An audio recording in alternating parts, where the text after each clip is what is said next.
ಹೇಳ್ರಿ ಅಂತೇಳಿ ಅಂಶದ ಮಾಸ್ತರ್ ಮಾತಾಡಿದ. ಹೇಳ್ಯಾರಲ್ರಿಪ್ಪ. ಪ್ರತಿಯೊಬ್ಬ ಮಾನವ ಧರ್ಮಕ್ಕೂ ಗುರು ಏನು ಬೋಧನೆ ಕೊಟ್ಟಾನ, ಜ್ಞಾನಿಗಳು ಏನ್ ಹೇಳ್ತಾರ ಏನ್ರಿಪ್ಪ? ಗುರುವೇ ನಿಮ್ಮ ಆಜ್ಞೆಯನ್ನು ಮೀರದೆ ನಡೆದವನು ನರನು ಎನ್ನಲು ಬೇಡ ಪರಮಾತ್ಮನವನು. ಹೌದ್ರಿಪ್ಪ, ಹೌದು. ಗುರು ಹಾಕಿ ಕೊಟ್ಟಿರ್ತಕ್ಕಂತ ಮಾರ್ಗದೊಳಗ ಯಾವ ಆ ಪಾಲನೆಯನ್ನು ಪಾಲಿಸ್ತಾನೋ, ಆ ಗುರುವಿನ ಒಂದು ನೇಮಕ್ಕೆ ಅನುಗುಣವಾಗಿ ಯಾವ ಹೋಗತಾನೋ ಅವನೇ ನಿಜವಾದ ಶಿಷ್ಯ. ಹೌದಲ್ರಿಪ್ಪ, ಹೌದು. ಮತ್ತು ಗುರು ಹೇಳೋದೊಂದು ಬೇರೆ, ತಾ ಮಾಡೋದೊಂದು ಬೇರೆ ಆಯ್ತು ಅಂತಂದ್ರೆ ಅದಕ್ಕೆ ನೇಮ್ ಅನ್ನಕ ಬರಂಗಿಲ್ಲ. ಇನ್ನು ನಾಮದೊಳಗೂ ಹಂಗಾದ. ಹೆಂಗ್ರಿಪ್ಪ ಅದು? ಸ್ವಾರ್ಥದಿಂದ ನುಡಿಯುವಂತ ನಾಮ, ನಿಸ್ವಾರ್ಥದಿಂದ ನುಡಿಯುವಂತ ನಾಮ. ಮಹಾರಾಜರದೆಲ್ಲ ರೂಟ್ ಕರೆಕ್ಟ್ ಅದ ಕರೆ, ಅವ್ ಎರಡು ಮಾಸ್ತರ್ಗಳು ಬಂದು ನಡಬಾರಕ ಬಾಯಿ ಹಾಕಿ ರೂಟ್ ತಪ್ಸಾಕತ್ಯಾವ ಮಹಾರಾಜಂದು. ಯಾಕೆ ಮಾಡಕತ್ತಾರ ಜಯಮ ಅವ್ರ? ಒಂದ ಗಡಿಗೆ ಹಾಲು ಇರ್ತಾವ, ಹಾಲು ಕೆಡಬೇಕಾದ್ರೆ ಬರೇ ಒಂದ್ ಹಲ್ಲು ಉಪ್ಪು ಬಿದ್ರೆ ಕೆಟ್ಟೆ ಹೋಗ್ತದ ಎಲ್ಲಾ ಗಡಿಗೆಲ್ಲ ಹಾಲು ಕೆಟ್ಟ ಹೋಗ್ತಾವ್ರಿಪ್ಪ. ನಾಮದ ಬಲದಲ್ಲಿ ಅಂತ ಶಕ್ತಿ ಅದ, ನಾಮದಲ್ಲಿ ಅಂತ ತಾಕತ್ತದ ಅಂತ ನೀವು ಮಾತಾಡ್ರಿ. ಹೌದು. ರಾವಣಾಸುರಗ ತ್ರೇತಾಯುಗದೊಳಗ 10 ತಲೆ ಇದ್ದು, ಹೌದು, ಪರಮಾತ್ಮನನ್ನು ಒಲಿಸ್ಕೋಬೇಕಾದ್ರೆ 1000 ವರ್ಷ ತಪಶ್ಚರ್ಯ ಮಾಡ್ತಿದ್ದ, ಪರಮಾತ್ಮನ ನಾಮವನ್ನು ನುಡಿತಿದ್ದ. ಯಾವತ್ತು 1000 ವರ್ಷ ಆಗ್ತಿತ್ತು, ಒಂದು ರುಂಡವನ್ನ ಕಡಿದು ಪರಮಾತ್ಮನ ಪಾದಿಗೆ ಅರ್ಪಿಸ್ತಿದ್ದ. ಇವು ರಾವಣಾಸುರ ನುಡಿಯುವಂತ ನಾಮ. ಹೌದು. ಹಿಂಗ 9000 ವರ್ಷ ತಪಶ್ಚರ್ಯ ಮಾಡಿ ಒಂದೊಂದು ರುಂಡ ಕಡದ ಪರಮಾತ್ಮನ ಪಾದಿಗಿಟ್ಟ ನಾಮವನ್ನು ನುಡಿದ. ಹೌದಲ್ರಿಪ್ಪ, ಹೌದು. 10,000 ವರ್ಷ ಮುಗಿತ್ತು, ಅದನ್ನು ಒಂದು ರುಂಡ ಕಡ್ಕೋತಿದ್ದ. ರಾವಣ, ನೀ ನುಡಿಯುವಂತ ನಾಮಕ್ಕ, ನನ್ನ ಮಾಡುವಂತ ಜಪಕ್ಕ ನಾ ಒಲದಿನೋ ನಿನ್ನ ಭಕ್ತಿಗೆ ಏನು ಬೇಡುತ್ತೀವಿ ಬೇಡು ಅಂದ. ಹೌದಲ್ರಿಪ್ಪ, ಹೌದು. ಅವಾಗ ರಾವಣಾಸುರ 10,000 ವರ್ಷ ತಪಶ್ಚರ್ಯ ಮಾಡಿ ಪರಮಾತ್ಮನನ್ನು ಒಲಿಸಿಕೊಂಡು ಪರಮಾತ್ಮನ ನಾಮವನ್ನು ನುಡಿದು ಪರಮಾತ್ಮನನ್ನು ಒಲಿಸಿಕೊಂಡು, ಪರಮಾತ್ಮ ನಿನ್ನ ಆತ್ಮಲಿಂಗವನ್ನು ನನಗೆ ಕೊಡು ಅಂತ 1ನೇ ವರ ಬೇಡಿದ. ಇನ್ನೊಂದು ವರ ಏನು ಕೇಳ್ತಿದಿ ಕೇಳೋ ಅಂತಂದ. ಹೌದು. ಆವಾಗ ರಾವಣಾಸುರ ನಿನ್ನ ಮಡದಿ ಪಾರ್ವತಿಗೆ ಕೊಡು ಅಂದ. ನೋಡಪ್ಪ ಜಗದ, ಇವ 10,000 ವರ್ಷ ನಾಮ ನುಡ್ದಾನ. ಈ ನಾಮದ ಬಲದೊಳಗ ಇಂತಾದ ಬೇಡ್ಯಾನ. ಮಾತ ಆಡಿದ್ರ ಹೋಯ್ತು, ಮುತ್ತ ಒಡದ್ರ ಹೋಯ್ತು. ಕಳೆದ ಹೋದ ಹೊತ್ತ, ಒಡೆದ ಹೋದ ಮುತ್ತ ಹೊಳ್ಳಿ ಬರುದಿಲ್ಲ ಗೋಪಾಲ. ಬರುದಿಲ್ರಿಪ್ಪ. ಪರಮಾತ್ಮ ಮಾತು ಕೊಟ್ಟಾನ, ಮಾತಿನ ಪ್ರಕಾರ ಆತ್ಮಲಿಂಗ ತೆಗೆದು ಕೊಟ್ಟ. ಹೌದು. ಪಾರ್ವತಿಯನ್ನು ಬಿಟ್ಟು ಕೊಟ್ಟ. ಹೌದು. ವಿಷ್ಣು ದೇವರಂದ ಘಾತ ಮಾಡಿದ ಪರಮಾತ್ಮ ಘಾತ ಮಾಡಿದೆ. ಪರಮಾತ್ಮ ಘಾತ ಮಾಡಿದ. 10,000 ವರ್ಷ ಪರಮಾತ್ಮನ ಗುಣಗಾನ ಮಾಡಿ ನಾಮವನ್ನು ನುಡಿದು ಪರಮಾತ್ಮನ ಮರುಳು ಮಾಡಿ ಮಡದಿನ ಕಸ್ಕೊಂಡ, ಆತ್ಮಲಿಂಗ ಕಸ್ಕೊಂಡ. ಬೋಳಶಂಕರಾದ ಮಾತು ಘಾತ ಆಯ್ತು ಅಂದ. ಹೌದಲ್ರಿಪ್ಪ, ಹೌದು. ಇದೇ ನಮ್ಮ ಕರ್ನಾಟಕ ರಾಜ್ಯ ಕಾರವಾರ ಜಿಲ್ಲಾ ಅಥವಾ ಉಡುಪಿ ಜಿಲ್ಲಾ ಬರ್ತದ. ಹೌದು. ಗೋಕರ್ಣದೊಳಗ ಗಣಪತಿ ವಿಷ್ಣು ದೇವರ ಬಂದ ರಾವಣನ ತಪಾಭಂಗ ಮಾಡಿ ಪರಮಾತ್ಮನ ಆತ್ಮಲಿಂಗ ಈ ಭೂಲೋಕದಾಗ ಉಳಿದದ. ಅದು ಗೋಕರ್ಣ ಅಂತ ಹೆಸರು ಬಿತ್ತು. 10,000 ವರ್ಷ ನಿನ್ನ ನಾಮದ ಬಲ ಎಲ್ಲಿ ಹೋಯ್ತು? ಇದು 1ನೇ ಮಾತ. ಹೌದು. ಇನ್ನು 2ನೇ ಮಾತು, 2ನೇ ವರ ಪಾರ್ವತಿಗೆ ಕೇಳಿದೆ. ಪಾರ್ವತಿಯನ್ನು ತಗೊಂಡು ಹೊಂಟಿ ವಿಷ್ಣು ದೇವರು ವಿಚಾರ ಮಾಡಿದ, ಘಾತ ಮಾಡಿದ ಪರಮಾತ್ಮ. ಹೌದು. ಇನ್ನು ರಾವಣಾಸುರ ಆಳ್ತಾನ ಪಾರ್ವತಿಗೆ ತಿಳ್ಕೊಂಡು. ಹೌದು. ಏನು ಮಾಡಿಟ್ಟ? ಏನ್ರಿಪ್ಪ? ಮಾಯಾಸೂರನ ಮಗಳ ಮಂಡೋದರಿಗೆ ಪಾರ್ವತಿ ರೂಪದೊಳಗೆ ತಂದ. ರಾವಣ ಮುಂದೆ ನಿಲ್ಲಿಸಿದ. ಹೌದು.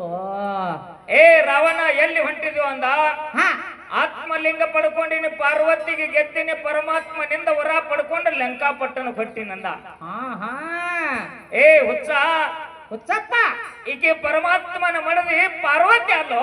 ಹಾ ಈಕೆ ಪಾರ್ವತಿ ಅಲ್ಲ, ಯಾಕೆ ಪಾರ್ವತಿ ಅಲ್ಲ. ಹಾ ನಿಜವಾದ ಪಾರ್ವತಿ ಮಾಯಾಸೂರನ ಮನೆ ಒಳಗದಾಳ. ಈಕೆ ಮಾಯದ ಪಾರ್ವತಿ ಅಂತೇಳಿ ವಿಷ್ಣು ದೇವರ ಹೇಳ. ಆಹಾ ನಾರದ ವಿಷ್ಣು ದೇವರು ಹೇಳಿದ ಟೈಮದೊಳಗೆ ರಾವಣಾಸುರ ಮಂಕಾಯ್ತು. ಹಾ ಹುಚ್ಚಾತದ. ಈ ಪಾರ್ವತಿನ ಕರ್ಕೊಂಡು ಹೋದ ಮಾಯಾಸೂರನ ಬಲ್ಲಿ ಬಿಡ್ತು. ಹಾ ಮಾಯಾಸೂರನ ಮಗ ಮಂಡೋದರಿನ ಈಕೆ ಪಾರ್ವತಿ ತಿಳ್ಕೊಂಡು ಲಗ್ನ ಮಾಡ್ಕೊಳಕ ಲಂಕಾಪಟ್ಟಣಕ್ಕೆ ಹೋಯ್ತು. ಹೌದ್ರಿಪ್ಪ. ನಿಜವಾದ ಪಾರ್ವತಿ ಕೈಲಾಸಕ್ಕೆ ಬಂದ್ಲು. ಹಾ. ಪರಮಾತ್ಮನ ಆತ್ಮಲಿಂಗ ಗೋಕರ್ಣದಾಗ ಹೋಯ್ತು. 10,000 ವರ್ಷ ಪರಮಾತ್ಮನ ನಾಮ ನುಡಿದದ್ದ ನಿಮ್ಮದು ಹೊಳ್ಯಾಗ ಹುಂಚಿ ಅನ್ನ ತೊಳೆದಂಗಾಯ್ತು. ಮಂದಿ ಆಗಲಾಗಿಂದು ನನ್ನ ತೆಗತ್ತೀನ್ರು, ನನ್ನ ತೆಗೆದು ಸ್ವಚ್ಛ ಮಾಡಿ ತಿನ್ರು ತಿಳ್ತೀರಿ. ನಿಮ್ಮ ಅಗಲಾಗಿ ಹೆಗ್ಗನ ಬಿದ್ದಾವು. ದೊಡ್ಡ ಇಲಿ ಬಿದ್ದೈತಿ ಹೆಗ್ಗನ. ಪುಣ್ಯಾತ್ಮರೇ, ಹೌದು ತಾಯಿ ತಂದಿ ಬೋಧನೆ ಹೇಳುವುದು ನೇಮ ಅಲ್ಲ. ಮಾನವರೊಳಗೆ ಮಾತಾಡಬೇಡ್ರಿ. ಮಹಾರಾಜರು ಹೇಳಿದ್ರು ನಂಬುವಂತ ಮಾತ. ಹೌದು ರಾಮಾಯಣದೊಳಗೆ ಹೇಳ್ಬಹುದು, ಮಹಾಭಾರತದಾಗ ಹೇಳ್ಬಹುದು, ಹಾಲಮತದೊಳಗೆ ಹೇಳ್ಬಹುದು, ಬೇಕಾದ್ರೊಳಗೆ ಹೇಳ್ಬಹುದು.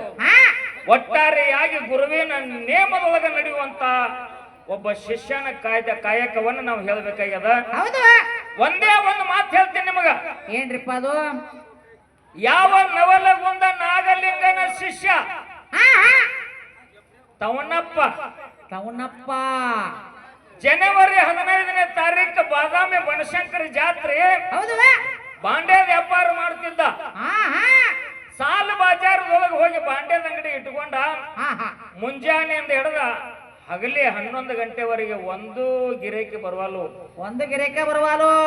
11 ಗಂಟೆಗೆ ನಾಗಲಿಂಗ ಗುರುಗಳು ಬಂದ್ರು. ಹೌದು ತವನ್ಯಾ ಅಂದ್ರು. ಯಪ್ಪ ಅಂದ. ಗುರುವಿನ ಪಾದಿಗೆ ನಮಸ್ಕಾರ ಮಾಡಿದ.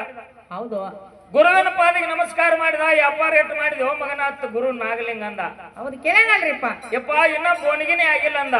ಯಾರು ಒಬ್ರು ಬರೋವರ ಅಂಗಡಿಗೆ ಹಿಂಗಾದ್ರೆ ಬರ್ತಾರ ಮಗನ ಸರಿ ಇಲ್ಲಿದಂದ. ತವನಪ್ಪ ಸರದ ಮೂಲೆಗೆ ನಿಂತ. ಹೌದು ಆಯ್ತಪ್ಪ ಇದು ಗುರು ಆಜ್ಞೆ ತಿಳ್ಕೊಂಡ. ಗುರುವಿನ ಆಜ್ಞೆದೊಳಗ ನಡೆದ. ಅವಾಗ ನಾಗಲಿಂಗ ಬಾಂಡ್ಯದ ಅಂಗಡಿಯಾಗ ನಿಂತ ಹಾದಿಲಿ ಹೋಗೋವ್ರಿಗೆ ಹೋದ್ರಾವ. ಸಾಹೇಬ್ರ ಬರಿಲಿ, ಏನು ಪದ ಮ್ಯಾಗ ತಗೊಂಡ್ ಹೋಗ್ರಿ, ರೊಕ್ಕ ಕೊಡ್ಬೇಡ್ರಿ. ಹೌದು ಯಾರ್ಯಾರಿಗೆ ಏನೇನು ಬೇಕಾಗತೈತಿ ಒಂದು ತಾಸಿನಾಗ ಬಾಂಡ್ಯದ ಅಂಗಡಿ ಎಲ್ಲ ಖಾಲಿನ ಮಾಡಿ ಹೋದ್ ಒಟ್ಟ ಹಂಗಾರ ಆಗ್ತಲ್ದ. ಇದು ಗುರು ನೇಮ ತಿಳ್ಕೊಂಡು ತವನಪ್ಪ ಸುಮ್ ಕೈ ಮುಕ್ಕೊಂಡು ನಿಂತು ಬಿಟ್ಟ. ಹೌದಲ್ರಿಪ್ಪ. ಎಲ್ಲ ಆಯ್ತು, ಬಾಂಡ್ಯದ ಅಂಗಡಿ ಖಾಲಿ ಆಯ್ತು. ಹೆಂಗಾಯ್ತು ವ್ಯಾಪಾರ ತವನ್ಯಾ ಅಂದ ನಾಗಲಿಂಗ. ಹೌದು ಯಪ್ಪ ಭಾರಿ ಆಯ್ತ್ರಿ, ಭಾರಿ ಆಯ್ತು. ಇದು ಗುರು ಬಂದ ಹಸ್ತಿಟ್ಟಾನ ಅಂತಂದ್ರೆ ಇದೇನ್ ಹಗರ ಮಾತೇನು? ಹೌದು ಇದು ಸಣ್ಣದಾಗದಲ್ಲಪ್ಪ, ಭಾರಿ ಆಯ್ತು ವ್ಯಾಪಾರ ಅಂದ.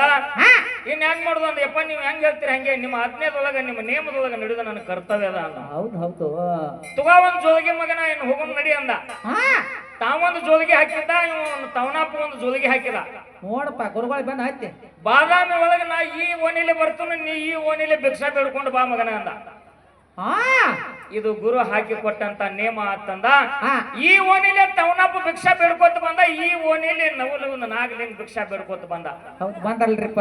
ಇಬ್ಬರು ಭಿಕ್ಷಾ ಮಾಡ್ಕೊಂಡು ಕ್ವಾಟೆವಾಯಿ ಗುಡಿಗೆ ಬಂದ್ರು. ಗಿಡದ ನೆಳೆತ್ತು, ಕೈಕಾಲು ಮುಖ ತಕ್ಕೊಂಡು ತೊಳ್ಕೊಂಡು ಹೆಂಗ ಕಟ್ಟೆ ಮ್ಯಾಗ ನಿತ್ತು. ನಾಗಲಿಂಗ ಹೇಳಿದ, ಏ ತವನ್ಯಾ ನನ್ನ ಜೋಳಿಗೆ ಒಳಗಿಂದ ಬಿಚ್ಚು ಮೊದಲ ಅಂದ. ನಿನ್ನ ಜೋಳಿಗೆ ಇರ್ಲಿ, ನನ್ನ ಜೋಳಿಗೆ ಬಿಚ್ಚಂದ. ಗುರುವಿನ ಜೋಳಿಗೆ ಬಿಚ್ಚಿದ್ರು. ಭಿಕ್ಷಾ ಬೇಡ್ಕೊಂಡು ಬಂದಿರತಕ್ಕಂತ ಮೃಷ್ಟಾನ ಭೋಜನವನ್ನು ಊಟ ಮಾಡಿದ್ರು. ಮಾಡ್ರಲ್ರಿಪ್ಪ. ತವನ್ಯಾ ನಿನ್ನ ಜೋಳಿಗೆ ಬಿಚ್ಚಿನಂದ್ರು ಕೈ ತಕೊಂಡು ಊಟ ಮಾಡಿ ನೀರು ಕುಡಿದ ಮೇಲೆ ತವನಪ್ಪ ತನ್ನ ಜೋಳಿಗೆ ಬಿಚ್ಚಿ ನೋಡ್ತಾನೆ. ಇಟ್ಟೇನು ಗಂಟಿತ್ತು. ಗುರುವಿನ ಮಹಿಮೆಯಿಂದ, ಒಂದು ಗುರುವಿನ ಆಜ್ಞೆದಿಂದ, ಗುರುವಿನ ಒಂದು ನೇಮದ ಪರವಾಗಿ ನಡೆದದಕ್ಕಾಗಿ ತವನಪ್ಪನ ಜೋಳಿಗೆ ತುಂಬಾ ಎಲ್ಲ ಬಂಗಾರದ ಉಂಡೆಯಾಗಿತ್ತು. ಪುಣ್ಯಾತ್ಮರೇ, ಬಂಗಾರದ ಉಂಡೆಯಾಗಿತ್ತು. ಹೌದು ಜೀವನದೊಳಗ ತಾಯಿ ತಂದೆ ಬುದ್ಧಿ ಹೇಳಿದ್ ಹೇಳ್ಬೇಡ್ರಿ, ತಾಯಿ ತಂದಿದ್ ಹೇಳ್ಬೇಡ್ರಿ ಅಂತ ಇವ್ರು ಹೇಳ್ತಾರ. ಜಗತ್ತಿನೊಳಗೆ ತಾಯಿ ತಂದೆ ದೇವರತ್ತ ನಡೆದವ್ರು ಭೂಮಿ ತಲೆ ಮ್ಯಾಲ ಸೂರ್ಯ ಚಂದ್ರ ಇರುವವರೆಗೆ, ನೆಲವಂದ ಗಂಗೆ ಇರುವವರೆಗೆ, ಪಾರೊಂದು ಪೋರ್ ಇರುವವರೆಗೆ ಕೀರ್ತಿ ಉಳ್ದಾವ್. ಇದೇ ಧಾರವಾಡ ಜಿಲ್ಲಾ ಶಿಗ್ಗಾಂವಿ ತಾಲೂಕ ಶಿಶುವಿನಾಳದೊಳಗೆ ಇಸ್ಲಾಂ ಧರ್ಮದೊಳಗೆ ಹುಟ್ಟಿ ಬಂದ ಶರೀಫ್ ಸಾಹಿಬರು. ಆತನ ಗುರುವ ಬ್ರಾಹ್ಮಣ ಸಮಾಜ ಗೋವಿಂದ ಭಟ್ಟ. ಗೋವಿಂದ ಭಟ್ಟ ಗುರು ಗೋವಿಂದ ಭಟ್ಟ ಶಿಶುನಾಳ ಶರೀಫರದ ಎಂತ ಶಕ್ತಿ ಇತ್ತು ಅಂತ ಕೇಳಿದ್ರ ಎಂತದ್ರಿಪ್ಪ ಅದು? ಗುರು ಶಿಷ್ಯರಲ್ಲಿ ಅಷ್ಟೊಂದು ಬಾಂಧವ್ಯ ಇತ್ತು. ಗುರು ಗೋವಿಂದ ಭಟ್ ಹೇಳಿದಂಗ ಅವನ ಅಜ್ಞಾನದೊಳಗ ಗುರುವಿನ ಒಂದು ನೇಮದೊಳಗ ಶರೀಫ್ ನಡೀತಿದ್ದ. ಹೌದಲ್ರಿಪ್ಪ ಹೌದು. ಶರೀಫ್ ಸಾಹೇಬರಿಗೆ ಹೆಣ್ಣು ಕೊಡಾಕ ಬೀಗರು ಬಂದಿದ್ರು. ಶರೀಫ್ನ ಮನ್ಯಾಗ ಬಂದು ಕೂತಿದ್ರು. ಕರ್ಯಾಕ ಕಳಿಸಿದ್ರು. ಕಳಿಸೋದ್ರೊಳಗ ಗೋವಿಂದ ಭಟ್ರ ಬಳಿ ಕೂತಿದ್ದ ಶರೀಫ. ಶರೀಫ್ ಕೂತಿದ್ದಲ್ರಿಪ್ಪ. ಯಪ್ಪ ಬೀಗರು ಬಂದಾರ ನಿನಗ ಹೆಣ್ಣು ಕೊಡಾಕ, ನೀ ಈಗಿಂದ ಈಗ ಶಿಶುವಿನಾಳಕ್ ಬಾ ಅಂದಾತ. ನಾ ಬರೋದಿಲ್ಲ ಹೋಗಂದ ನಾವು. ಹೌದು. ನಾ ಬರೋದಿಲ್ಲ, ನಮ್ಮ ಅಪ್ಪ ಹೇಳ್ದಂಗ ನಾ ಕೇಳವ ಅಂದ. ಇದೇ ಮಾತು ಕರ್ಯಾಕ ಬಂದಾವ ಗೋವಿಂದ ಭಟ್ ಹೇಳ್ದಪ್ಪ, ಶರೀಫ್ ಸಾಹೇಬ್ರಿಗೆ ಕನ್ಯಾ ಕೊಡಾಕ ಅವ್ರ ಊರಿಗೆ ಅವ್ರ ಮನ್ಯಾಗ ಬಂದು ಕೂತಾರ. ಕರೆದ್ರ ಬರವಾಲಪ್ಪ ನೀವರಿ ಹೇಳ್ರಿ ಅಂದ್ರು. ಏ ಶರೀಫ ಕರ್ಯಾಕ ಬಂದವ್ರಿಗೆ ಕಿಮ್ಮತ್ ಕೊಡು, ಈಗಿಂದ ಈಗ ನೀವು ಹೋಗುವಂದ್ರು. ಹೌದು. ಆಯ್ತಪ್ಪ, ಇದು ಗುರು ಆಜ್ಞೆ ತಿಳ್ಕೊಂಡು ಗುರುವಿನ ಪಾದಿಗೆ ನಮಸ್ಕಾರ ಮಾಡಿ, ಗುರುವಿನ ಮತ್ತೆ ದಿಶೆ ಆಡ್ರ ಆಯ್ತು. ಗುರುವಿನ ಪಾದಿಗೆ ನಮಸ್ಕಾರ ಮಾಡಿ ಶಿಶುವಿನಾಳಕ್ಕೆ ಬಂದ ಬೀಗರ ನಡುಮನೆ ಒಳಗೆ ಕೂತಿದ್ರು. ಗಂಡು ನಿಶ್ಚಯ ಆಯ್ತು, ಗಂಡು ಮನಸ್ಸಿಗೆ ಬತ್ತು, ಹೆಣ್ಣು ಮನಸ್ಸಿಗೆ ಬತ್ತು. ಇನ್ನ ಊಟ ಮಾಡ್ರಿ ಅಂತ ತಿಳ್ಕೊಂಡು ಊಟ ಮಾಡಾಕ ಎಲ್ಲಾರು ಕೈಕಾಲ್ ಮುಖ ತಕ್ಕೊಂಡ್ರು. ಅವಾಗ ಶರೀಫ್ ಒಂದ್ ಮಾತು ಹೇಳ್ದ. ಏನ್ ಹೇಳ್ತಾನ್ರಿಪ್ಪ? ನೀವು ಕೈಕಾಲ್ ಮುಖ ತಕ್ಕೊಂಡು ಪಂಕ್ತಿ ಕುಂಡ್ರಿ, ನಾಟ್ ಮಕ್ಕಾ ಮದ್ದಿನಕ್ಕೆ ಹೋಗಿ ಬರ್ತೀನಿ ನಾವು. ಮಕ್ಕಾ ಮದ್ದಿನ ಕಂದ ಪೇಟೆಗೆ ಬಂದು ಬೀಗ್ರೆಲ್ಲ ಗಾಬರಿ ಆಗಿಬಿಟ್ರಿ. ಯಾಕ್ರಿಪ್ಪ? ಆಗಿನ ಕಾಲದಾಗ ಮಕ್ಕಾ ಮದ್ದಿನಕ್ಕೆ ಹೋಗಿ ಬರ್ಬೇಕಾದ್ರ 6 ರಿಂದ 7 ತಿಂಗಳಾಗ್ತೈತಿ. ಯಾಕ್ರಿ ಸಾಹೇಬ್ರ? ಹೌದು. ಈಗ ಅವಸರ ವಿಮಾನ ಸೌಕರ್ಯ ಐತಿ ಅಂದ್ರು ಸಹಿತ ಒಂದ್ 3 ತಿಂಗಳೇ ಬೇಕೀಗ. ಬೇಕರ್ಲಿ. ಅಷ್ಟು ದೂರ ಐತಿ ಅದು ಹೊರದೇಶದಾಗ ಮಕ್ಕಾ ಮದ್ದಿನ. ಮಕ್ಕಾ ಮದ್ದಿನ ಅನ್ನ ಕಟ್ಟೆ ಬರ್ತೈತಿ ಖರೆ, ಅದಕ್ಕ ಬಾಳ ದೂರ ಐತಿ. ಕಾಶಿಗೆ ರಾಮೇಶ್ವರಕ್ಕಿದ್ದಂಗ ಬಾಳ ಆತ್ರದ. ನಾ ಮಕ್ಕಾ ಮದ್ದಿನಕ್ಕೆ ಹೋಗಿ ಬರ್ತೀನಿ, ಕೈಕಾಲು ಮುಖ ತಕೊಂಡು ಬಂದು ಪಂಕ್ತಿ ಕುಂಡ್ರಿ ಅಂದ. ಈ ಪುಣ್ಯಾತ್ಮ ಹೆಣ್ಣು ಕೊಡಾಕ ಬಂದದೀವಿ, ನಮಗ್ ಬುದ್ಧಿಲ್ಲ. ಕೈಕಾಲು ಮೂತಿ ತಕ್ಕೊಂಡ ನಾವು ಊಟಕ್ಕೆ ಕುಂಡ್ರದತ್ತ ಅಟ್ಟ ಅನ್ಕೊಂಡು ಮಕ್ಕಾ ಮದ್ದಿನಕ್ಕೆ ಹೋಗಿ ಬರ್ತಾನತ್ತೀವ್. ಏನ್ ನಂಬಿದೀಪ, ಏನ್ ತಿಳಿದ್ ನಮ್ ಮಗನ ಕೊಡಾಕ್ ಬಂದಿ ಈ ಮನೆಗೆ ಅಂದ್ರು. ಬಡ ಒಳಗ್ ಹೋದ, ತಾಯಿ ತಂದೆಗೆ ನಮಸ್ಕಾರ ಮಾಡಿದ. ಹೊರಗೆ ಬಂದು ಪಂಕ್ತಿ ಕೂತ. ಅವಂಗೂ ಒಂದ್ ಎಡೆ ಹಚ್ಚಿದ್ರು, ತುಗೋರಿನ ಸಾಗಸ್ಲಿಂದ. ಹೌದು. ಬಂದು ಬೀಗರು ಕೇಳಿದ್ರು, ಏನಪ್ಪಾ ಮಕ್ಕಾ ಮದ್ದಿನಕ್ಕೆ ಹೋಗಿ ಬಂದ್ ಏನಂದ್ರು? ಹೋಗಿ ಬಂದ್ರಿ. ಅಲ್ಲೋ ಪುಣ್ಯಾತ್ಮ, 6 ರಿಂದ 9 ತಿಂಗಳ ಟೈಮ್ ಆಗ್ತದ ಹೋಗಿ ಬರಾಕ. ಕೈಕಾಲು ಮುಖ ತಕ್ಕೋಬಿಡ್ದ ಹೋಗಿ ಬಂದಿನ ಹೇಳ್ತಿದ್ವಿ, ಸುಳ್ಳು ಯಾಕೆ ಮಾತಾಡ್ತಿದ್ಯೋ? ಗುರುವಿನ ಮಗ ಆಗಿ ಸುಳ್ಳು ಮಾತಾಡಬಾರ್ದು ಅಂದ್ರು. ಸುಳ್ಳು ಮಾತಾಡಬಾರ್ದು. ಆವಾಗ ಶರೀಫ್ ಹೇಳ್ದ, ಏನ್ ಹೇಳ್ತಾನ್ರಿ? ಯಥಾ ಬ್ರಹ್ಮಾಂಡ ತಥಾ ಪಿಂಡಾಂಡ. ಸೌದತ್ತಿ ಸಿದ್ದಪ್ಪದ ಪದ ಬರ್ದಾನ. ಎಂತಾದೇ ಒಂದು. ಎಂತಾದ್ರಿಪ್ಪ? ಹುಟ್ಟಿ ಬಂದ ಮಾನವ ಜನ್ಮಕ್ಕೆ ಬರ್ತೀರೇನ್ರಿ ಪಂಡರಪುರಕ್ಕೆ ತಿಳಿದ ವಿಠ್ಠಲ ರುಕ್ಮಾಬಾಯಿ ದರ್ಶನಕ್ಕ. ನಿಜವಾಗಿ ನಿಂತಾರ ಪಂಡರಪುರ ಸ್ಥಳಕ್ಕ, ಅಲ್ಲಿ ಹೋಗಿ ಬಂದರಾಗುವುದು ಜನ್ಮ ಸ್ವಾರ್ಥಕ. ಇನ್ನ ಈ ಬ್ರಹ್ಮಾಂಡದೊಳಗೆ ಬಿಡಿಸ್ತಾನ ಜ್ಞಾನಿ. ಏನಂತ? ಅವ ಅಜ್ಞಾನಿ ಪಂಡರಪುರ ಕೊಂಡಾನ, ಜ್ಞಾನಿ ಇಲ್ಲಿ ಬಿಡಿಸ್ತಾನ. ಜ್ಞಾನಿ ಏನ್ ಬಿಡಿಸ್ತಾನ್ರಿಪ್ಪ? ಇಲ್ಲೇ ಐತಿ ಪಂಡರಪುರ ತಿಳಿದು ನೋಡಿದ್ರೆ ಇಲ್ಲದಿರ ತುಳಿದ ನೋಡಾಕ ಗುರುವ ಬೇಕಿದಕ್ಕ.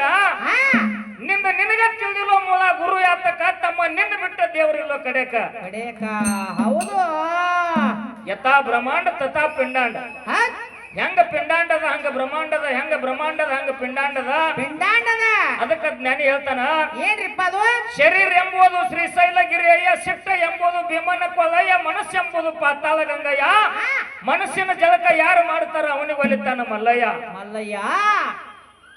ಪಶ್ಚಿಮ ಚಕ್ರದಲ್ಲಿ ವಾಸ ಮಾಡ್ಯಾನ, ಅದಕ್ಕೆ ಹೇಳಿದ್ರ ಜ್ಞಾನಿಗಳು. ಅವಾಗ ಶರೀಫ್ ಸಾಹೇಬ್ರು ಹೇಳಿದ್ರು, ನನ್ನ ಹಡದ ತಾಯಿ ತಂದೆ ಈ ಭವವನ್ನ ತೋರಿಸಿರತಕ್ಕಂತ ನನ್ನ ಮಾತು ಪಿತೃಗಳು ಅವರೇ ನನಗ ಮಕ್ಕಾ ಮತ್ತು ಮದ್ದಿನ. ಅವ್ರನ್ನ ಬಿಟ್ಟು ನನಗೆ ಇನ್ನೊಂದು ದೇವರಿಲ್ಲ ತವಾಗ ಶರೀಫ್ ಹೇಳ್ದ. ಕರೆಯದ ಮಾತ. ತೀರ್ಥ ಕ್ಷೇತ್ರಗಳ ತಿರುಗುದು ಎಷ್ಟು ತಿಳಿದ ನೋಡ ನಿನ್ನ ಒಳಗಿನ ಗುಟ್ಟು. ಕಾಶಿ ರಾಮೇಶ್ವರ ತಿರುಗಿದ್ರ ದೇವರಿಲ್ಲ, ತಾಯಿ ತಂದಿನ ಬಿಟ್ಟು. ಕರೆಯದ ಮಾತ. ಸುಮ್ಮನೆ ತಾಯಿ ತಂದಿ ಮನಸ್ಸು ಮರಗಿಸಿ ಅವತರನ್ನ ಪಡ ಬಡದು ಅವತರನ್ನ ಹೆಡಕಿನ ಮೇಲೆ ಕೈ ಹಾಕಿ ಅಂಗಳಾಗ ನುಗ್ಗಿಸಿಕೊಟ್ಟ. ಹೆಡಗಿ ಜಾತ್ರೆ ತಗೊಂಡು ಕಾಶಿ ರಾಮೇಶ್ವರಕ್ಕೆ ಹೋದ್ರೆ ದೇವರ ದರ್ಶನ ಆಗ್ತಾವು. ಆಗೋದಿಲ್ಲ. ಮನೆ ಸಣ್ಣದಿರ್ಬೇಕು, ಮನಸ್ಸು ದೊಡ್ಡದಿರ್ಬೇಕು. ಗುರು ಹಾಕಿ ಕೊಟ್ಟಂತ ನೇಮದೊಳಗಿರ್ಬೇಕು, ತಾಯಿ ತಂದಿ ಮಾತು ಕೇಳಬೇಕು.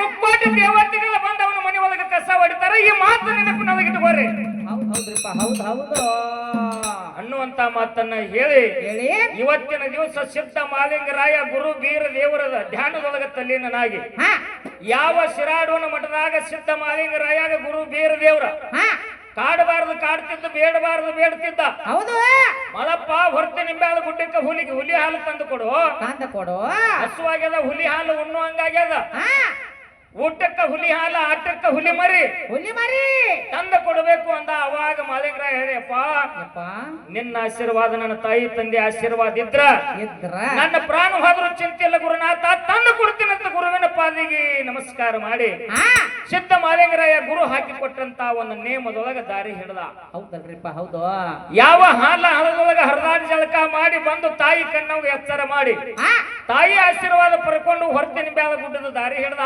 ಹಿಡ್ದ ಗುರುನಾಥ ದಾರಿ ಒಳಗ ಬಂದು ರೂಪ ಬೇರೂಪ ಮಾಡ್ಕೊಂಡು ಕಾಡ್ತಿದ್ದ ಪರಿಪರಿ ಹಾ ಹಾ ಹಾ ಏ ಮಲಪ್ಪ ನಿನ್ನ ಗುರು ಬೀರ ದೇವ್ರ ಕೆಟ್ಟದಾನೋ ನಿನ್ನ ಪ್ರಾಣ ತೆಗಿಸಮನ್ ಇಂತ ಸಂಚ ಹೊಡ್ಯಾನೋ ಓಡ್ಯಾನ ಹೋಗಬೇಡ ಹೊಳೆ ಹೋಗಿ ಹೋಗ್ತಿದ್ದ ಹೌದು ಖರೆ ನನ್ನ ಗುರು ಅನ್ನುವಂತದ್ದು ಮಾಲಿಂಗರಾಯ ಗೊತ್ತಿತ್ತು ಹೌದ್ ಮುಂದಿಟ್ಟು ಹೆಜ್ಜೆ ಹಿಂದಿಡಂಗಿಲ್ಲ ನನ್ನ ಗುರುವಿನ ಸಲುವಾಗಿ ನನ್ನ ಪ್ರಾಣ ಹೋಗ್ಲಿ ಹೋಗಲಿ ಕೊಟ್ಟ ಮಾತನ ತಪ್ಪಂಗಿಲ್ಲ ಗುರುವಿನ ನೇಮದೊಳಗೆ ನಾವು ಹೋಗ್ತೀನಿ ಅಂತ ತಿಳ್ಕೊಂಡು ಮಾಲಿಂಗರಾಯ ದಾರಿ ಹಿಡ್ದ ಹಾ ಹಾ ಗುರುವಿನ ನೇಮದೊಳಗೆ ಮಾಲಿಂಗರಾಯ ನಡೆದಾನ ತಿಳ್ಕೊಂಡು ಹಾ ಸೂರ್ಯ ಚಂದ್ರ ಇರುವವರೆಗೆ ನೆಲವಂದ ಗಂಗೆ ಹರಿವರೆಗೆ ಪಾರೊಂದು ಪೋರಿ ಇರುವವರೆಗೆ ಹೌದು ನರಕ ಚತುರ್ದಶಿ ದೀಪಾವಳಿ ಅಮಾಸಿಗೆ ಮಾಲಿಂಗರಾಯ ಮಾದೇವ ಮುಂಡ ಸುತ್ತಾನ ಇದು ನೇಮದಿಂದ ನಡೆದಕ್ಕಾಗಿ ಹಾ ಹಾ ಹೌದ್ ಅನ್ನುವಂತ ಮಾತನ್ನ ಹೇಳಿ ಹೇಳಿ 5 ನುಡಿ ಕ್ಯಾಲಿ ಹಾಡಿ ಸರಜೋಡಿ ಕಲಾವಂತರ ಚಾನ್ಸ್ ಹೋಗ್ತದ ಕೆಬ್ಬನ ಕಾಲದ ಚಾಳಿ ಏರಿಸಿ ಬರತೈತಿ ಮುಂದೆ ಯಾವ ಆಯುಧಾನ ತಯಾರು ಮಾಡ್ತೈತಿ ನೋಡು ಅಂತ ಮಾತನ್ನ ಹೇಳಿ 2 ವಾಕ್ಯಗಳನ್ನು ಮುಗಿಸಿ ತಮ್ಮೆಲ್ಲರಿಗೂ ಶರಣು ಶರಣಾರ್ಥಿಗಳು ಹೌದ್ರಿಪ್ಪ ಹೌದು